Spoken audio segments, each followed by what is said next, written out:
মৰমৰ বন্ধু বান্ধৱীসকল, পুনৰ এটা নতুন ভিডিঅ'লৈ আপোনালোকক সকলোকে স্বাগতম জনাইছোঁ।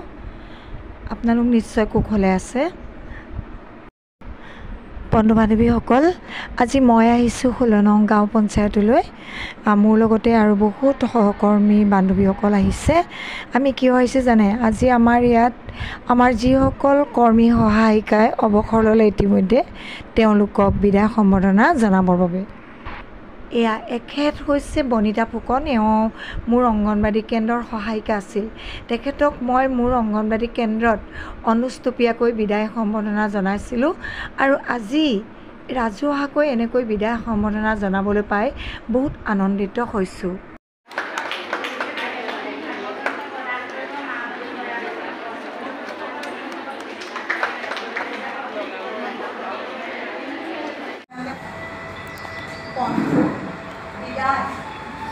এয়া জীৱনৰ পৰা নহয়, এয়া কৰ্মৰ পৰা।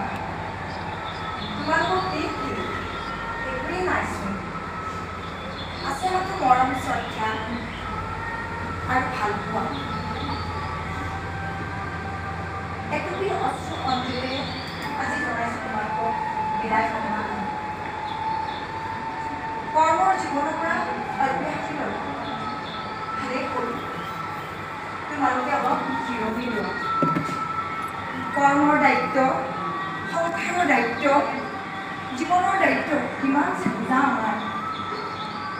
আমাৰ এই শৰীৰটো বৰষুণত তিয়াইছোঁ, ৰ'দত পুৰাইছোঁ, ভোকে ৰ'দনে দিনে ৰাতি কৰ্মৰ দায়িত্ব পালন কৰিছোঁ। আমিও মানুহ, যদিও অংগনবাড়ী কৰ্মী আৰু সহায়িকা। পেটত আমাৰো ভোক আছে, কাটিলে তেজ আমাৰো ওলায়। বুজাই বুজে, নুবুজাই কেতিয়াও নুবুজে। কিছু লোকে আমাক ইতিকিঙো কৰে। বন্ধু, আমি আমাৰ সুখ, শান্তি, সময় আৰু বয়সবোৰ সকলো ত্যাগ কৰি আমাৰ গাঁৱৰ ভৱিষ্যতৰ নাগৰিক শিশুসকলৰ বাবে। কিন্তু কেইজনে বাৰু দিয়ে আমাক এই ত্যাগৰ মূল্য? তথাপি বন্ধু, দুখ নকৰিবা। মানুহ হিচাপে জন্ম লৈ জীৱনটো সাৰ্থক কৰি বুলি ভাবি ল'বা। আমাৰ গাঁৱৰ শিশুসকলৰ বাবে আমি ভৱিষ্যতৰ ভেটি গঢ়ি দিলোঁ। অংগনবাড়ী কৰ্মী আমি, প্ৰকৃততে আমিয়ে সমাজ সেৱক। মাত নুফুটা শিশুক আমি মাত ফুটালোঁ। খোজ কাঢ়িব নজনা শিশুক আমি খোজ কঢ়ালোঁ। হাতেৰে কলিগুটি ধৰিব নজনা মানুহক আমি শিকালোঁ। আৰু যে কত কিমান প্ৰতিভা আমি জ্বলাই তুলিলোঁ। সেয়াই আমাৰ মূল্য, সেয়াই আমাৰ গুৰুত্ব। জীৱনৰ বাকী থকা দিনত সেয়াই সোঁৱৰিবা বন্ধু। জীৱনত যেনে হ'লেও আমি আনৰ বাবে বহুত কৰিলোঁ। নাপাহৰিবা, পাহৰি নাযাবা। বিদায় বেলাত এয়াই অনুৰোধ। শেষত হিয়ামৰা মৰম ভাল পোৱাবোৰ পুনৰ যাচিলোঁ, পাহৰি নাযাবা বন্ধু। নমস্কাৰ।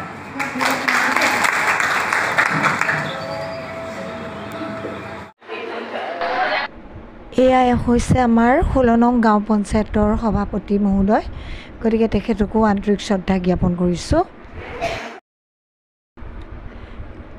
আজি বিদায় সম্বৰ্ধনা জনোৱা সকলো কৰ্মী সহায়িকাৰ ফটো মই আপলোড কৰিব নোৱাৰিলোঁ, তাৰ বাবে মই দুখিত। আমাৰ কৰ্মীসকলে বা সহায়িকাসকলে বহুত দুখ কষ্টত জীৱন অতিবাহিত কৰিবলগীয়া হৈছে।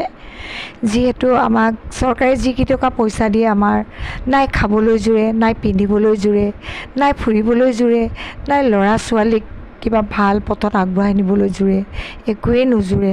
তথাপিতো আমি বহুত আন্তৰিকতাৰে নিজৰ দায়িত্ব সদায় পালন কৰোঁ। আজি এই বন্ধু বান্ধৱী কেইগৰাকীলৈ মোৰ আন্তৰিক শ্ৰদ্ধা জ্ঞাপন কৰিছোঁ। তেওঁলোকে বাকী থকা দিনকেইটা যেন সুখ শান্তিৰে যেন জীৱনটো কটাব পাৰে, তাকে কামনা কৰিলোঁ।